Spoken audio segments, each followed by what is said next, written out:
En el contemporáneo, en el Museo Contemporáneo, el de todos ustedes, tiene una exposición, una vez más, diferente. Es una exposición de moda, donde los artistas y creadores de ese género, que muchos consideran como el octavo arte, están exponiendo creaciones de hace 40 años.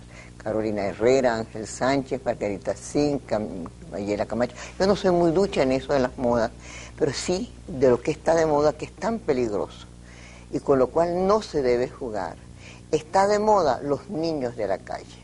Se está haciendo de eso demagogia, como con todas las cosas serias. ¿Qué están haciendo las señoras que juegan barajas? Están haciéndolo por los niños de la calle. ¿Qué están haciendo los señores que están pidiendo dinero? Por los niños de la calle. Antes era por la educación. Los niños en la calle es un problema mundial y está tratado de una manera banal y barata, y no podemos seguir en eso. Los niños en la calle es un problema doloroso que debe ser tratado como todo. No todo el mundo pinta, bueno, como pinta y pinta mal, así se está tratando, pero a seres humanos. Los niños de la calle es un problema social, y en este caso venezolano, que debe ser tratado por psicólogos, sociólogos y los que conocen el oficio. Usted no va a poner a que le operen, aunque sea un apéndice, en alguien que no es médico, a menos que sea José Gregorio Hernández, que se opera sin... Y no me sigo más porque no se sabe lo que puede pasar con esas cosas. Por favor, no hagan más caridad ni más demagogia con los niños de la calle. Los niños de la calle merecen respeto. Como respeto merecen las personas que trabajan en algo tan difícil que es la comunicación, y en este caso Simón Alberto Consalvi. Simón Alberto Consalvi recientemente recibió, yo no sé si una flor o no, cómo lo tomó, de un cronista o de un periodista que decía que Simón Alberto Consalvi se había retirado de la política. Como todo el mundo le he pedido lo que llaman un CV, un currículum a Simón Alberto, y veo que es diplomático, que es escritor, que es ensayista, que ha sido embajador, que ha sido ministro, que es periodista, que... Entonces yo me pregunto qué se llama retirarse de la política. Está retirado de la política una persona que acaba de terminar un libro que se llama Washington, que después hablaremos de él, que está casi todos los programas de opinión, que cuando uno necesita a alguien que hable realmente de lo que es política, busca a Simón Alberto Consalvi. Entonces yo quiero saber si es verdad que tú pusiste algún aviso, en alguna parte tú dijiste que estabas retirado de la política. La verdad es que yo no sé lo que es el retiro, ni tampoco sé lo que es la política. Yo lo único que sé es mantener una conducta de ciudadano, de hombre y de profesional en aquellos terrenos en los que mi temeridad, mi audacia, mi vocación o mi pasión me han lanzado. De modo que tengo la tendencia a no juzgarme a mí mismo, de modo que no sabría qué decir, qué significa eso, que yo me haya retirado de la política. Lo único que yo sé es que no me he retirado del vicio de pensar. Paso el día en eso, paso el día trabajando, y no sé si los frutos de ese vicio sean buenos o no, pero en todo caso no me corresponde a mí juzgarlos. A mí lo único que me corresponde es producirlos. ¿Tú no crees que juzgarse para un intelectual, y en un mundo donde ha habido Freud y Jung y los grandes pensadores, que lo que han hecho es continuamente pensar lo que hacen, pero también no le importa lo que digan los demás, pero sí le importa lo que dicen, pero sí constantemente interrogarse? Y eso que te hayan dicho que estás retirado de la política, cuando uno no puede aguantarte más porque en cada programa de opinión te buscan, sí, cuando hay que buscar, entonces ¿cómo es eso? Entonces, ni me aguantan a mí ni yo aguanto a quienes me invitan. Pero más, por fortuna, ¿va? De modo que estamos a la par, y eso podría dar la pauta de lo que es el retiro. La verdad es que si en algún momento uno no debe retirarse de la política o no de la política militante o la política partidista, Yo quería que ha pasado de la política moda. militar. De la política militar, no, yo preferiría el militar político a la política militar, porque parece que lo que da buenos frutos es el ser militar político. Eso da buenos frutos porque ponen a disposición de uno todo lo que tienen los militares y todo lo que tienen los políticos. Es una buena mezcla. Es una mezcla que da resultados a breve plazo, pero que a los pueblos no les ha dado buenos frutos. Porque nos hemos empeñado a través de la historia a crear una sociedad civil en donde predominen los valores legales, los valores de la razón, los valores éticos, los valores que igualan a las personas.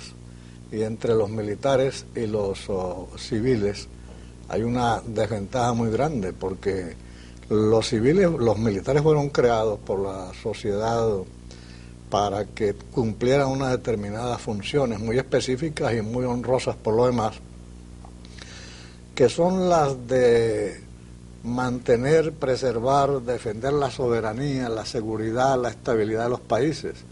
Por eso se les confían los enormes recursos que el Estado pone en sus manos, bien sean a través de los armamentos que se ponen en sus manos, de los privilegios de que gozan en su vida interna, tienen privilegios de los cuales no tenemos los civiles, sistemas de seguridad que no tenemos los civiles, proveedurías en donde se pueden hacer mercados a precios muy distintos a los que tú tienes un amigo te da una tarjeta, así es, vamos a ver si lo consigue. No los tengo ni la usaría.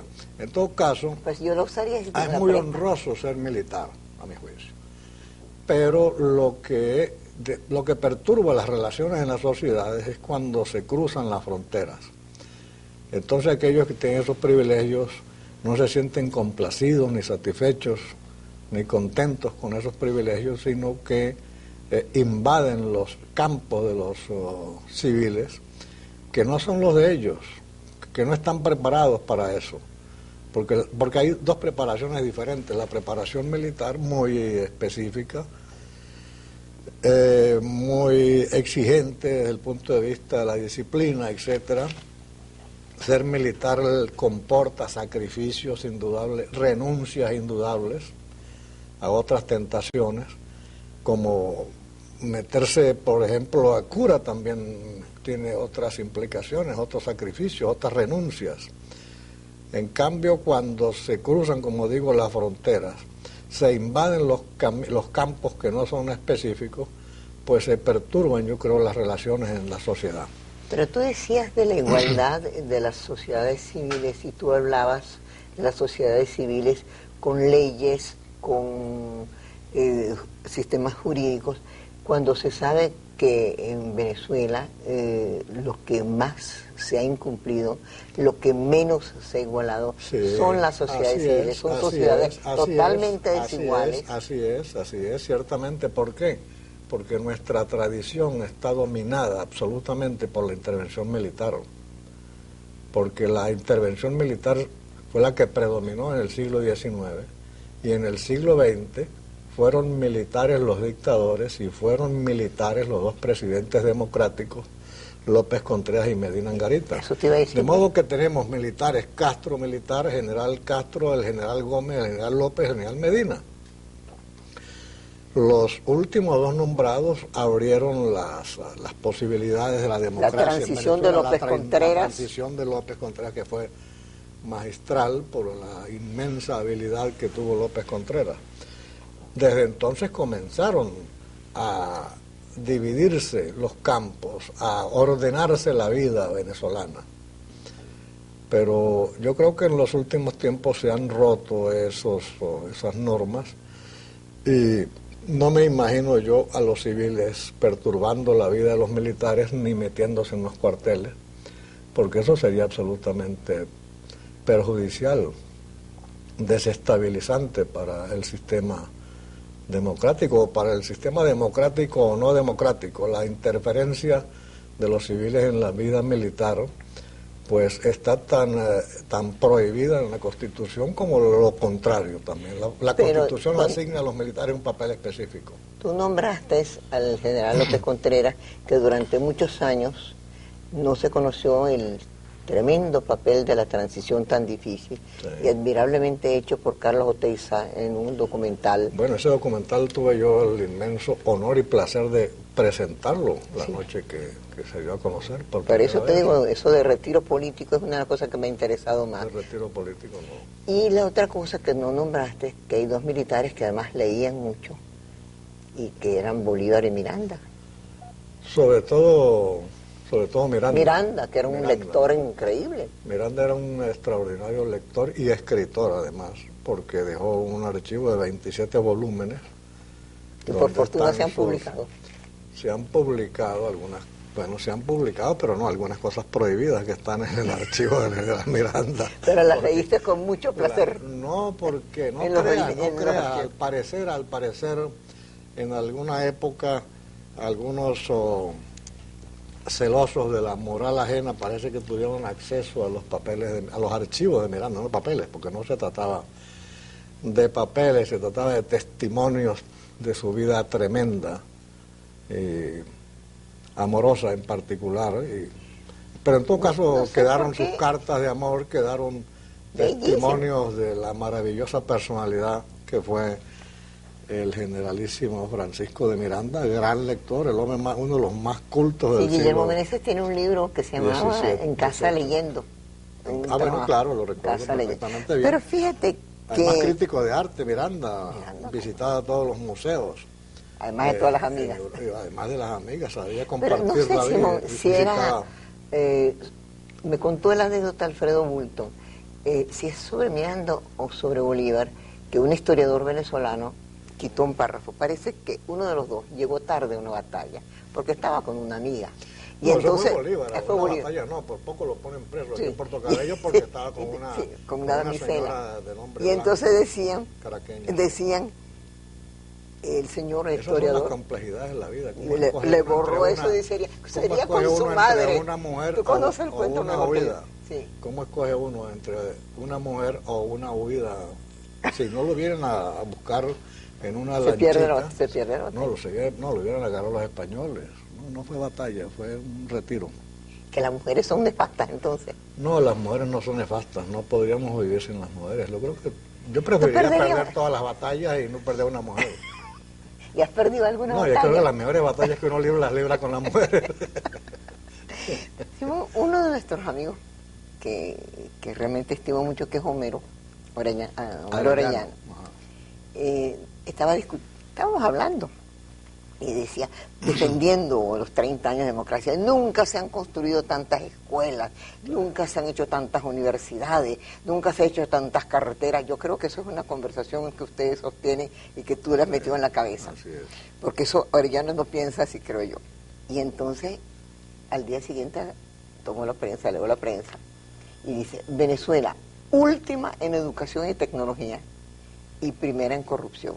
Si eso es lo que ha dado tantas universidades, tantas escuelas, tanta sabiduría, quiere decir que somos una cosa que yo no entiendo, y tú como político que no te has retirado, quiere decir que no tenemos remedio. Yo no creo que eso sea cierto. Yo creo que en la política educacional del régimen democrático le ha dado posibilidades a Venezuela que nunca tuvo antes. El número de universidades es considerable en el país. ¿Y la calidad de ellos? La calidad de muchos de ellos es excelente. Entonces somos nosotros los que... No, lo que pasa es que no se pueden juzgar las cosas tan a mato grosso, como decía un intelectual. Las cosas hay que juzgarlas puntualmente.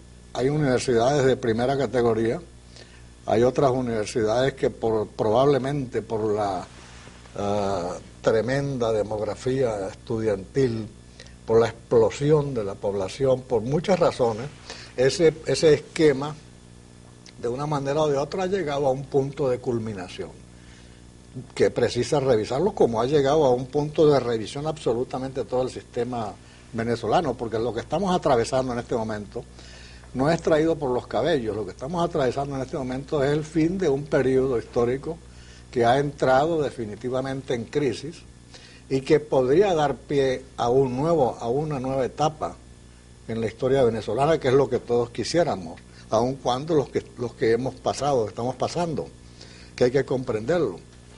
Como tú sabes de televisión, tengo que interrumpirte un momento. Primero, para decir que soy fanática de los relojes y de los teléfonos, y por eso, como me gusta que funcionen bien, que sean de primera y de primer mundo, Movinet nos comunican, hay la globalización, hay lo que llaman un anglicismo, un roaming, entonces uno, si quiere y tiene dinero, pues habla, Simón puede hablar con una amiga que tiene en Roma, una romántica, un romance que me contaron, todas esas cosas. Pero él dijo una cosa a lo cual quisiera volver. Cuando tú hablaste del crecimiento, ¿tú crees que cualquiera que sea el mandatario, el gobierno, los que van a formar esa Venezuela nueva, que no es nueva, es Venezuela, puede ser algún día o mejorar mientras no se sepa cómo está multiplicándose? Yo he ido a Carayaca, he ido por los barrios, casi no encuentro una persona mayor de 20 años. Así es. Los hospitales dan por normal así que la primera niña que nace en Venezuela, el día 1 de enero, sea una niña de 14 años. ¿Puede un país sin una política poblacional? Ese es otro problema. Pero tú eres político, a ti te oyen, medio te oyen. Ahora, ese es un problema distinto al problema educacional, pero de una manera o pero de otra vinculado al problema educacional. Estábamos hablando de la educación universitaria. La mejor manera de juzgar las cosas es imaginando que no existan. ¿Qué pasaría en Venezuela sin las universidades actuales? ¿Qué pasaría sin la educación gratuita en el país? Lo que pasa es que los críticos de la educación gratuita son ciertos sectores oligárquicos que quisieran que la educación estuviera limitada a ellos solos, que siempre pasó en Venezuela. No, a ti te queda algo marxismo dormido, ¿sabes? Yo no sé si yo creo que eso no es marxismo, eso es algo mucho más importante que el marxismo. No, que es que la educación y la equidad ¿por en la qué sociedad? una gente puede pagar en los colegios, que no los nombro, hasta yo no sé qué, y después llegan a la universidad, entonces no, es que ahí vamos, hay universidades pagadas y universidades bastante costosas, ahí vamos.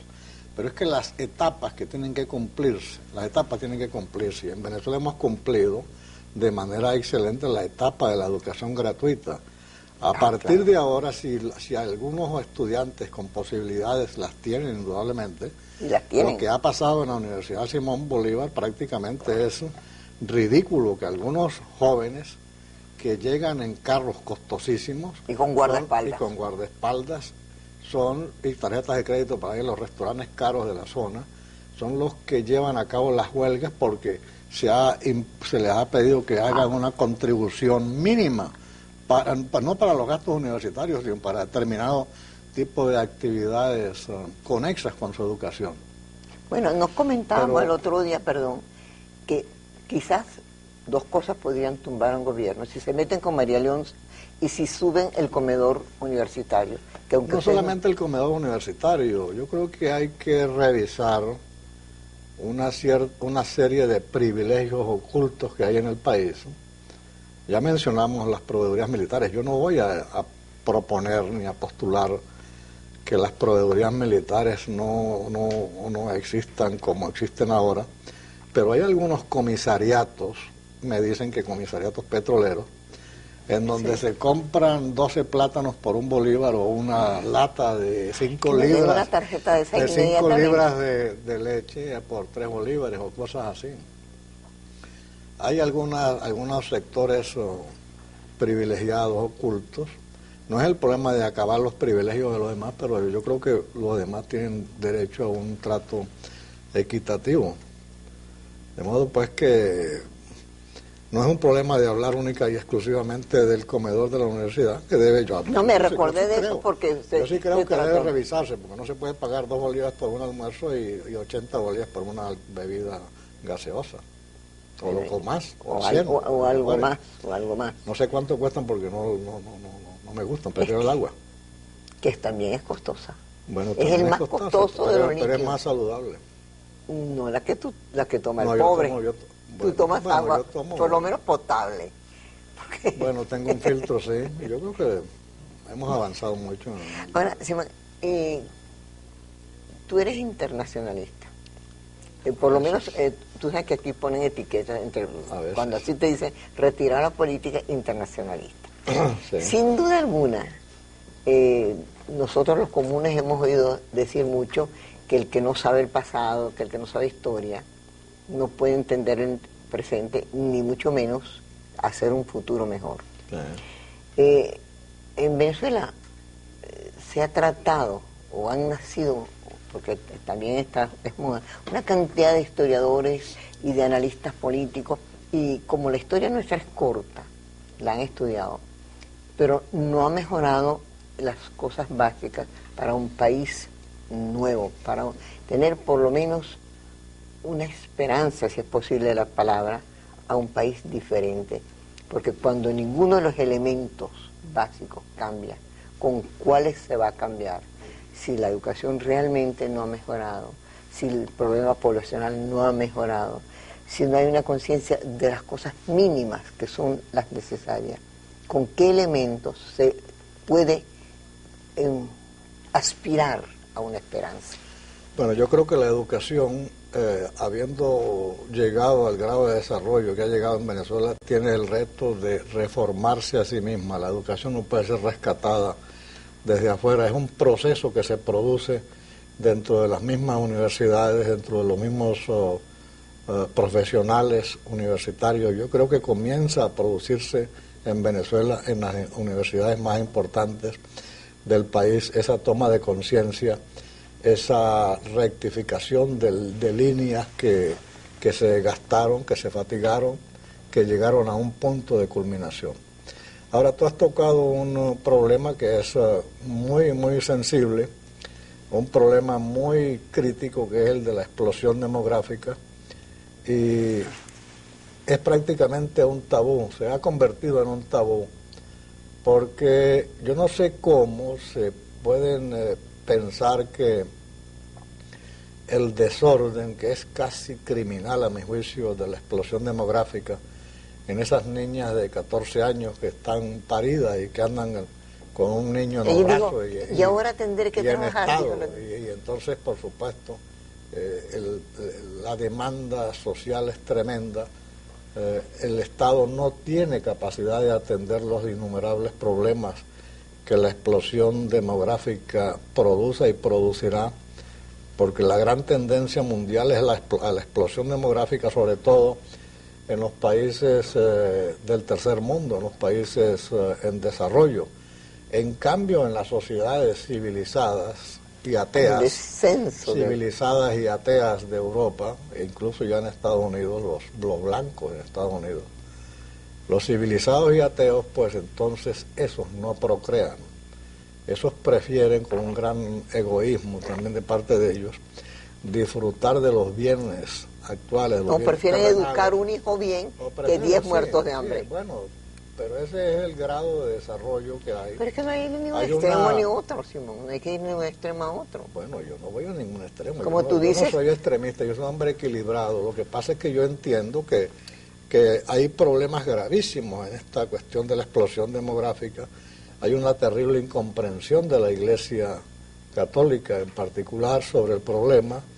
Y de los laicos. El propio Papa Juan Pablo II, que acaba de pronunciar en México un extraordinario discurso, pero el Papa no concibe, pues, considera que esto es uno de los grandes tabús de la religión, todo intento de regular la natalidad.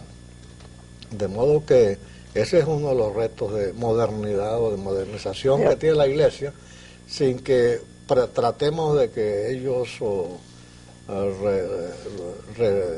reformen sus dogmas o lo que fuere, pero yo creo que hay maneras de educar por lo menos a la población.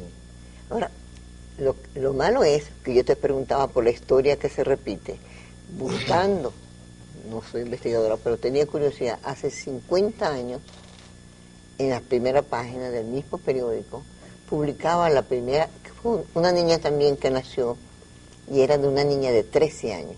De manera que el problema es absolutamente como si ningún gobierno, aún con los de mejores voluntad, por mejorar, yo siempre pienso, le doy la duda que tienen buena voluntad para gobernar, no han mejorado un problema que para mí es que es el básico. Venezuela tiene otro dilema también, porque somos un país de una extensión muy grande y de una población muy pequeña. De modo que para Venezuela el problema es complejo, el problema de la explosión demográfica es complejo porque no tenemos una explosión Entonces hay real. que tener vientre para poblar tal parte, pues Bueno, tenemos la frontera. ¿no? Lo que hay que buscar es un sistema de equilibrio en el bienestar social, en la distribución del ingreso, en las condiciones sociales para la gente, que no vayamos a cometer por irnos al otro extremo de que no haya natalidad en Venezuela para disfrutar. Mira, ni tú ni personas pero que es que van a vivir 200 no podemos años. condenar el país a ser un país despoblado bajo ninguna circunstancia. Bueno, pero porque esa esa política de poblacional tiene que ser una política equilibrada. Pero mira, también. vamos a hablar de algo que sí deben crecer, porque me está diciendo Peluche que tengo que hablar de los museos. Y es verdad que eso sí pueden crecer, sí pueden multiplicarse. Bueno, sí, pero si tienen una buena dirección como el Maxi. Yo esperaba eso, yo lo dije exactamente. Desde que llegué estaba esperando. Yo estaba esperando eso, pero no es eso. Creo que también hay inclusive un peligro que a ti y a mí, a todas las personas que nos ocupaban, te digan, mira chica, yo tengo aquí unos cuantos teléfonos antiguos, tú no quieres hacer el museo del teléfono o el museo de las mesas. Entonces, una vez más hay que buscar el equilibrio. Pero el equilibrio no se da ni en los países que han aprendido la historia, porque si hubieran aprendido la historia, ¿cómo se explica que los mismos problemas se repiten? Exactamente, las guerras, ese no es un problema de la historia, ya ese es un problema de la persona, de la humanidad, del hombre. Sí, pero podría cambiar. Del hombre, como decíamos antes, que incluían también a la mujer. Ahora hay que poner la mujer. Tú tomas a las mujeres como. La mujer está en tanta guerra como el hombre ahora. ¿Por experiencia propia? Bueno, por su propia, privada y pública. Simón ha querido ejemplarizar o ha querido simplemente conversar con venezolanos ya de este siglo. A través de hombres como Adriani, a través de hombres como Pérez Guerrero, como Velázquez. A la vez ha buscado un equilibrio muy interesante con los que han dirigido los países de éxito, los países a los cuales quisiéramos pertenecer, pero a los cuales denigramos. Y tú explicas a través de esos libros que son así. Tú has hecho, últimamente, vamos a nombrar al recién nacido, del cual hablaremos más tarde, pero están todos los estudios de todo lo que tú has hecho, de lo que ha significado los Estados Unidos, sus gobernantes y sus gobernados. Y has tratado que lo entendamos. A la vez has publicado que hay venezolanos que han comprendido Venezuela, como el que yo me acabé anoche de leer para poderte entrevistar, el de Adriani, el de Pérez Guerrero, el de... Sí. ¿Por qué haces eso? Bueno, pero es que tú has dicho que países a los cuales quisiéramos pertenecer. No, pertenecer no, jamás. No. Tuviste un lapsus lingüe. Tienes mal el oído. Te voy a recomendar un médico. No sé si el oído o la lengua, algo falla aquí. No, dije parecer. Bueno, entonces, yo sé que tanto tú como yo no queremos pertenecer a otro, sino a este caótico país del cual disfrutamos y padecemos al mismo tiempo de manera más o menos balanceada, ¿no? Y lo cual es muy gratificante por lo demás. Bueno, yo sí me he dedicado a analizar, por supuesto, los venezolanos. He estudiado mucho, he escrito varias biografías de venezolanos. Sí, yo tengo. El último trabajo que escribí sobre el presidente Clinton, que merece toda mi admiración y todo mi respeto, y me parece absolutamente primitivo y ridículo todo lo que está pasando en Estados Unidos. Todo el mundo entiende que es una razón tremendamente política. Puritana y política. No, porque ahí nadie puede lanzar la primera piedra. Por eso, nadie puede lanzar la primera piedra, pero en todo caso lo están lapidando, como decían. Pero fíjate que hay una cosa que nadie engaña a todo el mundo, a pesar de que sin duda engañó, que hay un 80% de popularidad para Clinton. Mira que toda esta cosa puritana falsa no ha podido con un hombre que ha trabajado por un país. Bueno, pero esas son las cosas circunstanciales que yo hago en tus ratos libres. Pero me dedico fundamentalmente, estoy muy dedicado a la historia de los Estados Unidos, por supuesto. Sin abandonar la venezolana, pero he estado estudiando la historia de los Estados Unidos. ¿Pero tú crees que en el fondo son historias tan diferentes? Porque si tú te pones a ver... Son historias muy distintas. Son distintas, pero son hechas por hombres. No es un problema de hombres. Tú nombraste a hombres ilustres. Sí, pero no es un problema de hombres, es un problema de sistema. El sistema norteamericano se consolidó desde el primer día que llegaron los europeos y fundamentalmente los ingleses o los holandeses etcétera llegaron a América del Norte, se establecieron, conquistaron sus tierras y comenzó desde allí un proceso primero de propiedad privada, de propiedad de la tierra, de riqueza, de trabajo, de productividad, y en segundo término de no intervención de Inglaterra.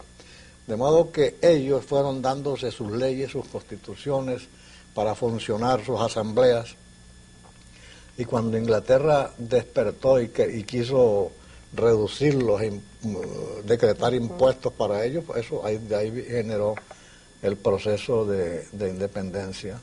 Pero en cambio la formación del latinoamericano fue completamente distinta. Estos países estuvieron siempre regidos por unos estados españoles muy fundamentalistas, intervencionistas, absolutamente intervencionistas. La vida de todos los ciudadanos estaba regida desde España, de modo que la tradición cuenta mucho, la formación cuenta mucho, y es lo que en definitiva explica la inmensa disparidad que hay entre los Estados Unidos y América del Sur. Basándome, creo yo, en las prohibiciones, en los países anglosajones, todo está permitido menos lo que está prohibido, que eso es básico, mientras en los países nuestros las prohibiciones todo está prohibido, menos lo que está permitido, que es muy poco. En Estados Unidos no está prohibido nada. Lo único que está prohibido en Estados Unidos es dejarse sorprender. ¿A ti estás sorprendido? No sé, no llevo el registro.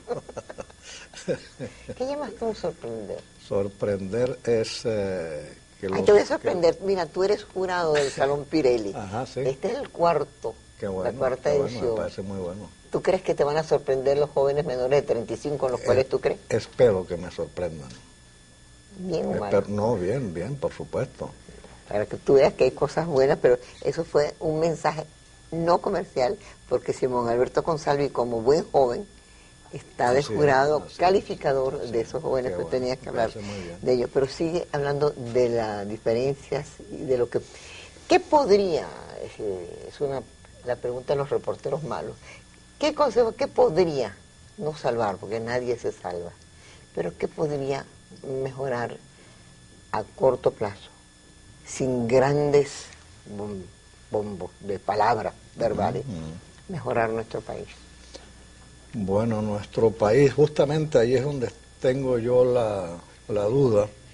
Se habla de que estamos comenzando un periodo nuevo en la historia venezolana, y ojalá fuera así, pero tengo mis dudas de que eso, con los postulados actuales, que se están considerando como postulados revolucionarios, pero resulta que son los postulados que se ofrecieron, se presentaron en Venezuela en el 45 y después en los 60, con la diferencia de que en aquella época el Estado venezolano estaba en condiciones de atender todas esas promesas y de cumplirlas.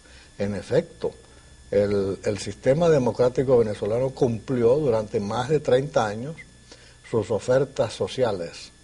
Nadie se quejó durante 30 años en Venezuela de la educación, de la salud, de la vivienda. ¿No crees que no se quejó? Porque Venezuela todavía no se queja cuando va al hospital y no lo atienden. Bueno, pero por Dios, estamos hablando de un periodo de 30 años y no de un periodo de 40.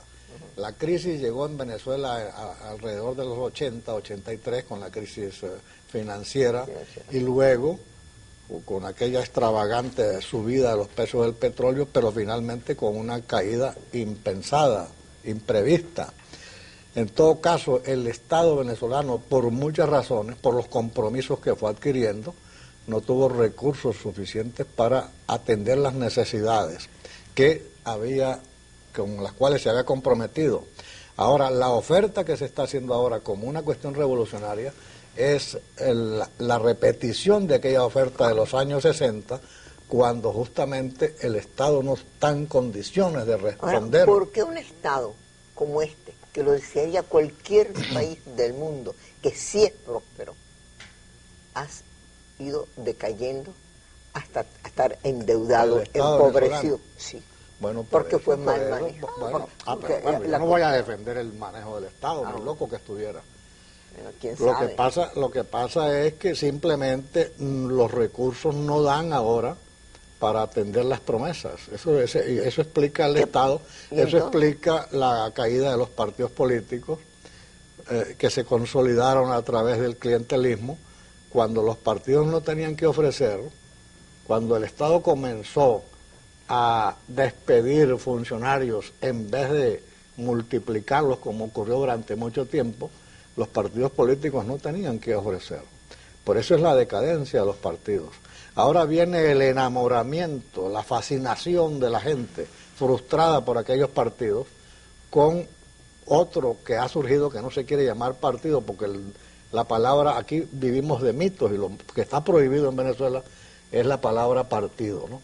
Partido político está desprestigiado, entonces hay que llamarlos movimientos. Movimiento X o movimiento Z o movimiento Y, pero todos menos partidos, aunque sean partidos políticos. Son mini partidos y aunque no son mini partidos, ¿no? Hay partidos que han crecido de manera considerable en los últimos Pero tiempos. si es la misma cosa, ¿por qué han decrecido? Lo grave no es que sean émulos de los partidos, lo grave es que están prometiendo lo mismo que fracasó con los partidos que entraron en decadencia. ¿Y qué pasa? De modo que la oferta novedosa que se podría hacer, esa no se atreve a hacerla nadie porque esa es una oferta impopular. Esa es la oferta que nos va a exigir, como lo dijo el padre Ugalde, en un extraordinario artículo excepcional en la revista de la Universidad Andrés Bello. Un artículo maravilloso que salió en el Universal. Aquí, y podía incluso el nuevo gobierno, si el nuevo gobierno le hablara al país en esos términos, nosotros podríamos confiar en que se está iniciando una nueva etapa en la historia venezolana. Pero nadie dice la verdad. Yo tengo la duda, tengo la creencia de que el próximo gobierno no va a ser el primero de una gran nueva etapa en la historia, sino el último de la etapa que viene declinando. Eso es lo que yo pienso. Pero, ¿por qué, una vez más, entre los anglosajones y nosotros, colonizados por España, y si ahora España lo está haciendo, no es capaz de jugar a la verdad? Ningún emisario de esos, como se llaman los que salen voceros de los gobiernos, jamás han salido de un gabinete y a decirle algo que de verdad se haya hablado en el gabinete, aunque sea eso. ¿Y por qué las ofertas políticas no son verdaderas?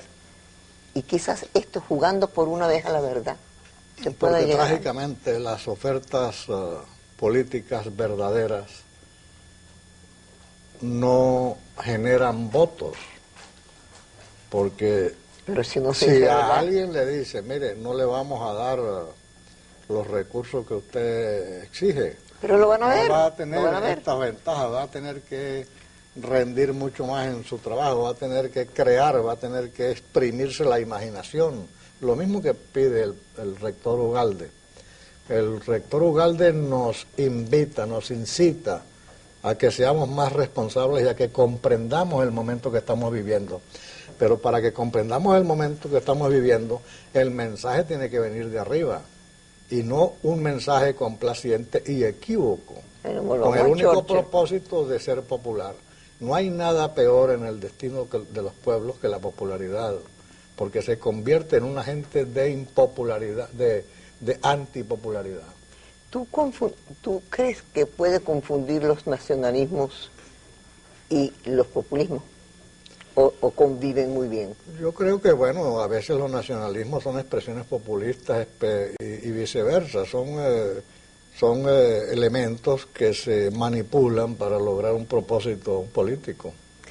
Cuando tú escribes, acabas de terminar un voluminoso, iba a decir voluminoso volumen para hablar bien. Para hablar así como yo, un amigo mío, que no lo nombro porque me podría maltratar los antepasados. Un voluminoso libro sobre Washington. ¿Qué te lleva a Washington? Yo sé que fue un maravilloso encargo que te hizo. Bueno, yo creo que mi pasantía por Estados Unidos ha sido larga. Estuve antes como exilado, después como... primero como exilado, después como representante ante Naciones Unidas y ante el gobierno de los Estados Unidos. En un total de 12 años, y leí mucha historia de los Estados Unidos. Me fascinaron algunas personalidades de la historia americana. Jefferson. Como Jefferson, que tú lo sabes bien, como bueno, artistas, escritores, etcétera. Y hace un año Guillermo Morón, director general de la Historia General de América, me encargó la biografía del presidente Washington. Y en eso pasé pues todo este año y la concluí en diciembre. Realmente es importante, y eso no tiene sino que decir, los libros en Venezuela generalmente, los que se publican, no tienen bibliografía y no tienen de dónde viene la información. Me impresionó mucho, no he visto si no, tengo el gusto de haberlo visto antes de ser publicado. Simón consultó 65 autores, 65 o 70 autores, más o menos, antes de escribir el libro, pero no consultado así por internet, del cual él aficionado, sino sus lecturas. Y el otro día tuve que materialmente pedirle así, ven al programa, porque como no le gusta venir al programa conmigo, fui a su casa. Entonces estaba en el escritorio y empecé a ver libros. Yo sé por qué vienes aquí, porque vienes a mirar libros. Ojalá que eso fuera siempre lo que hacen hombres como Simón Alberto Consalvi, que leen, escriben y comunican. Gracias. Muy bien.